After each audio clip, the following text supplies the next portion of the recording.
news came out yesterday. Number one, that Russell Gage is now hurt, and he's going to miss a week to 10 days with a knee injury. But also, the 49ers have been hunting for a wide receiver. They finally got a wide receiver in Kansas City Chiefs second-round pick, Skyy Moore. Your reaction? Was like, okay. I guess he's a warm body that should know the route tree as far as the names. A lot of the names of the routes between Reed's system and Shanahan's system are going to be pretty similar. So he's not a huge learning curve as far as the route tree. And it seems like a warm body to bring in to do that, to run some routes that the defense at least has to put a guy out there over them.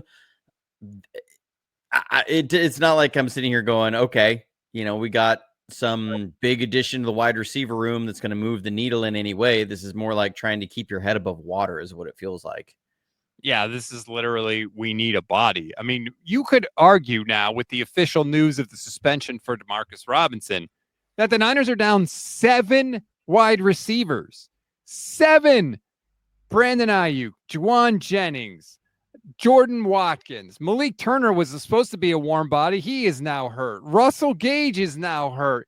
And it is comical. So, I saw David Lombardi tweeting yesterday about well, look out for screens and end arounds for Skyy Moore. It's like, no, man, they just need a dude that can fill a jersey. Yeah, it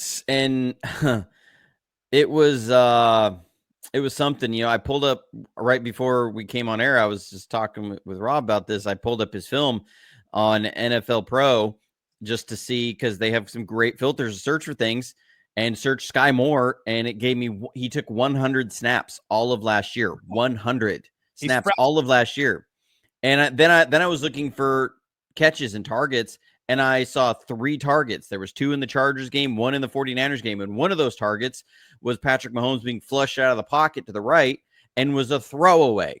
He literally threw it 6 yards out of bounds, where Skyy Moore had to run out of bounds to even try and get a hand on it. It wasn't even a target. The other one was early in the game. It was a 3rd and 2. They throw it out to him. He's running a stick route on the right, and it goes right through his hands, and they had to punt the ball. Then he had a drop against the 49ers. So those were his 3 targets last year. This is somebody who's clearly fallen out with the Chiefs. I don't know all the reasons why. I mean, I didn't even see him run many routes. Most of the plays he was in were running plays, and that the Chiefs are not a running team. So it's a warm body who knows an NFL route tree. That's about it. I do think this probably spells the end for Jordan Bergen's time with the 49ers, at least on the active roster. Maybe they'll try and get him on the practice squad. They don't really like him as a regular wide receiver. He was there purely as a kick returner. They just have too many injuries to keep that kind of a guy on the roster. Skyy Moore can do some returns. I think he had a punt return for a touchdown in the last preseason game, actually, like an 88-yarder. So I think the Niners will say, you know what? Skyy Moore could be a back end of the roster receiver. He can do the special team stuff, and we can try and stay afloat until we get some of these guys back. I mean, basically, he's a younger version of Trent Taylor that they had in last year. That he's there as the back end of the receiver depth chart that can be a punt returner. This also speaks to one of 2 things: either they don't want to risk Jacob Cowing on special teams returning because they need him in the lineup, or he is not expected to be back week 1. It's one of those 2 things. This, in whatever way you look at this is not good for the 49ers wide receiver room. It means that somebody is not going to be up as a wide receiver. So, and they're shuffling things around. That's what this speaks to me. And you had a good tweet. Skyy Moore is obviously only here because of the injuries, and the injuries have dominated the conversation for the 49ers so far throughout training camp. And Shanahan has asked about it. He's taken a lot of criticism, but you pointed out on Twitter yesterday, and I've been saying it also, this is not just a Shanahan thing. For some reason, I don't know if we disturb the football spirits or what is going on, but the 49ers have never been healthy seemingly for 20 years, going back to Chip Kelly, Tom Sula, and Harbaugh. You wrote the only year they weren't top 10 injured was 2012, and they went to the Super Bowl. I mean, 13 out of 15 seasons, they can't even get average injury luck, Johnny. And it becomes beyond frustrating as a fan because, one, you hate and you get tired of saying at the end of the year, well, injuries. I mean, I remember during the Harbaugh years, like you look at the next season. I remember coming out of 2013 into 14. It was like, well, this next season, if this guy can be healthy, and if this guy's healthy, and if this guy's healthy, we have the makings of a really strong team. And then they have 17 guys end the year on IR, and you go 8-8, and Harbaugh gets fired. I mean, that's been the story of the 49ers every offseason. Well, this next season can look really good because on paper, these guys are healthy. We're great. We've been saying that for 13 of the last 15 years. And to be not even into the regular season, and it feels like you are losing one player a day, this is wild. Things are not trending in the right direction. This is trending in the wrong direction.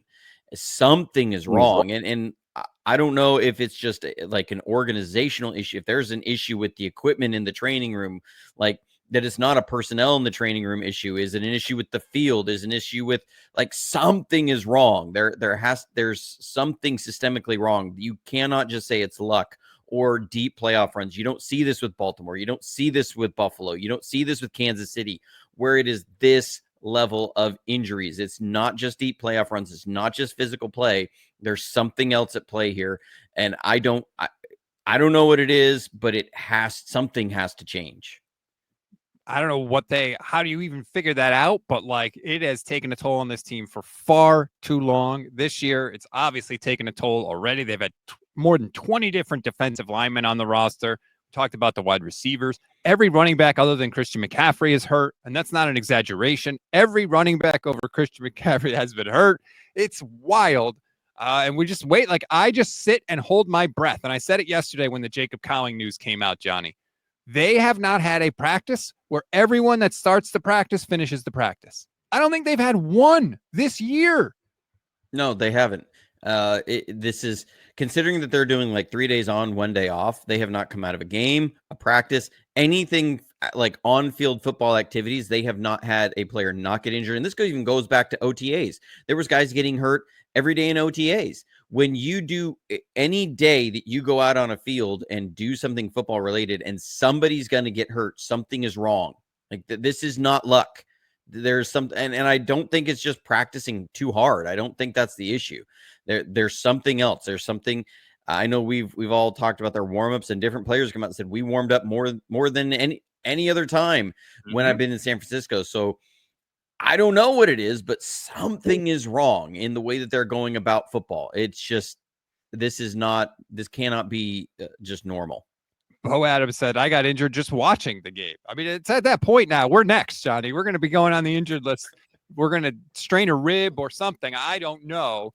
But I am literally just holding my breath, praying. I mean, Ricky Pearsall got banged up and had to go to the trainers in practice yesterday. Luckily, he came back and was fine. But I am just terrified now. Like, I'm just petrified watching this last preseason game and just cancel everything. Forfeit the game, cancel it all. I can't take it anymore. And you're also looking at that there's a lot of guys, a backlog of guys, even though a lot of these players are not long-term injuries, they're missing time getting in football shape. So that exposes you to even more risk come week one. This isn't like, you get the injuries out of the way now. No, it doesn't really work like that. When you have like a strained hamstring, you may be good to go in 6 weeks, but it's still the strength of those muscles is not 100%. Like your performance can be 100%, but your risk of re-injury is still there, and it's higher than if you hadn't experienced that in August. So it doesn't give me any confidence that this is a year we're going to go, yay, the injury luck is on our side. We got all of them out of the way in August. There's nothing that gives me hope for that, or nothing that says like I have confidence that that the players or the training staff is going to get people in line and get things worked out to where they will be healthy throughout the year. Well, I'm ready to be hurt again, Johnny. So